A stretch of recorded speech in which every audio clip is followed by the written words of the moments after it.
কিছু অভিযোগ দিতে আসছিলাম।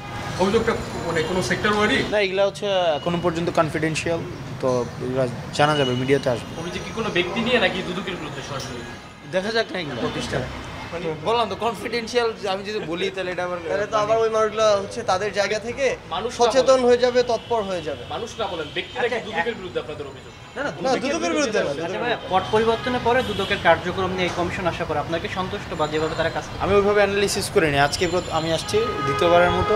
আমি কিছু অভিযোগ নিয়ে আসছিলাম, তো অভিযোগ আমার রিসিভ করছে অভিযোগ। এখন ফিডব্যাক তো আর আমি বলতে পারি না, সেটা হচ্ছে দেখি কী হয়, বাট অভিযোগ রিসিভ করছে প্রপারলি।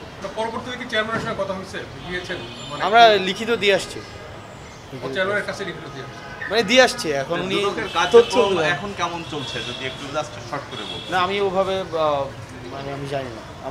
আমার যেহেতু আমি একজন এখন অভিযোগ দিয়েছি, আমি এটার ফলো আপ করবো, ফিডব্যাক নিব, তারপরে আমি সেটা বুঝতে পারবো। আচ্ছা যদি একটু বলেন। না, আমরা তো আমাদের জায়গা থেকে এটা সবসময় প্রত্যাশা করি। এই দুদককে ব্যবহার করেই কিন্তু মানে অনেককে সাম্রাজ্য তৈরি করতে সহযোগিতা করা হয়েছে একদম কালো টাকার। আবার অনেক ভালো মানুষকে এটার মধ্যে দিয়ে বছরের পর বছর ধরে ভোগান্তিতে রাখা হয়েছে, অস্বস্তিতে রাখা হয়েছে। তো সেই জায়গা থেকে আমরা চাই দুদকের মতো ফাংশন করুক। এবং এখানে নতুন চেয়ারম্যান সাহেব এসেছেন, ওনার সম্পর্কে আমরা যতটুকু আগে জেনে এসেছি ভালো জেনে এসেছি। এখন আমরা কাজের মাধ্যমে সেটা দেখতে চাই। আমাদের কাছে এরকম কিছু তথ্য এসেছিল যেগুলো আসলে হাসনাত তার জায়গা থেকে সেই তথ্যগুলো আমরা তাকে দিলাম।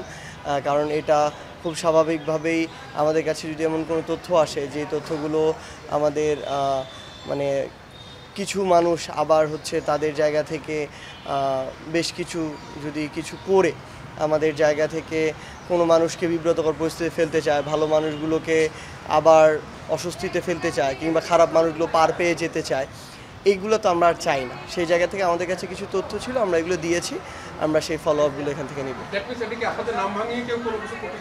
না, এটা আমাদের ব্যক্তিকেন্দ্রিক না, এটা আরও হচ্ছে মানে ব্যক্তিকেন্দ্রিকের মধ্যে সীমাবদ্ধ না, একটু বড়। তো এটা হতে পারে প্রতিষ্ঠান কেন্দ্রিক বা আরও অন্যান্য এরিয়া কেন্দ্রিক কিছু বিষয়গুলো হচ্ছে, যেগুলো আমরা এখন প্রত্যাশা করি না। তো সেই বিষয়গুলো সম্পর্কে যে তথ্যগুলো এসেছিলো এগুলো উপস্থাপন করতে এসেছিলাম।